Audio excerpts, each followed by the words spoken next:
Today we're going to be talking about cult leaders and how they get people into cults. So the first thing that they're going to do is they're going to find suggestible people, people that are leaving rehab centers. They're kind of going through a really big life change. They're maybe going through a divorce, they're moving states, or they just got fired. They're looking for people that are suggestible as possible.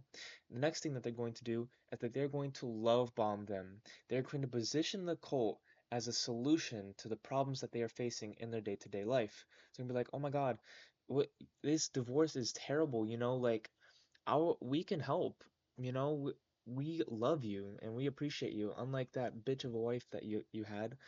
We love you and we support you. It's like, okay, this is love bombing. I know you probably heard of love bombing because of a crazy ex that you had probably did it, but it's very effective because it gives you the dopamine release in your brain that is very intoxicating, very, very intoxicating.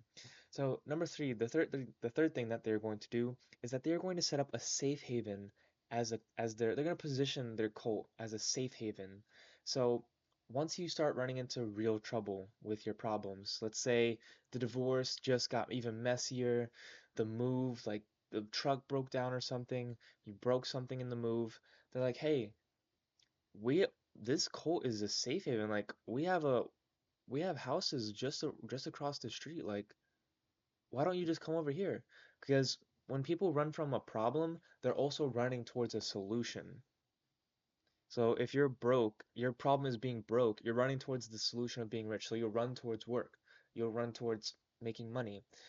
And this is also very effective.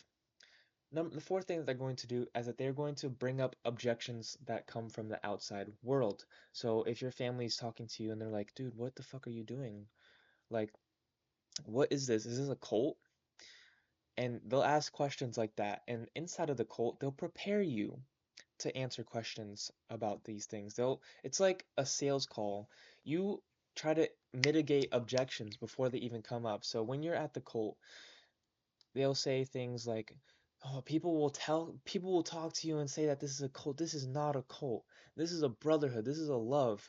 It's like, so they're setting you up. They're priming you to be able to answer these questions and take the heat off of your back.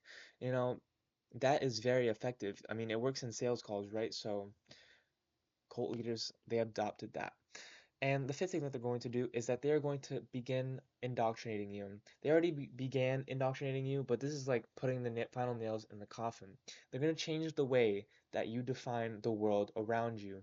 When you think that this is a cult or something, everybody around you is going to be saying, "No, dude, no, this isn't a cult. Like, we're not, we're not. This isn't bullshit. This is true stuff." And because everybody in the cult is around you saying the exact same thing, this is the tribal part of your brain. All the way back millions of years, our mammalian brain worked in tribes.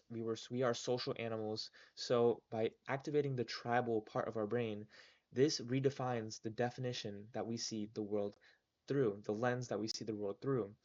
This is the final nail in the coffin, and this goes into the final piece of the cult leader recruitment process. That is control.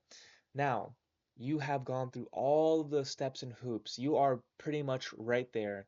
Now all they need to do is make sure that you are going to be loyal inside of the cult. So how do they do that?